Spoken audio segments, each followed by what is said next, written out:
روزی میں برکت کا وظیفہ۔ یقوم رمضان المبارک یعنی پہلی رمضان المبارک کو مغربی نماز کے بعد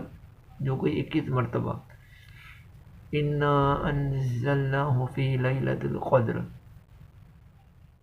فی لیلۃ القدر یعنی مکمل سورہ قدر جو کہ 30ویں پارے میں ہے پڑھے تو اس کی روزی میں ایسی برکت ہوگی جیسے اونچی جگہ سے پانی نیچے کی طرف تیزی سے آتا ہے، اس طرح اس کی طرف مال و دولت تیزی سے بڑھے گا اور یوں اس کی تنگ دستی دور ہوگی۔ لہٰذا جس سے ہو سکے رمضان شریف کی پہلی تاریخ کو یہ عمل فرما لیں، جو کرے ظاہر اللہ کی رحمت سے ثواب ملے گا، بزرگوں سے منسوب عمل ہے، اور جو نہ کرے ظاہر گناہ نہیں۔ اللہ تعالیٰ ہمیں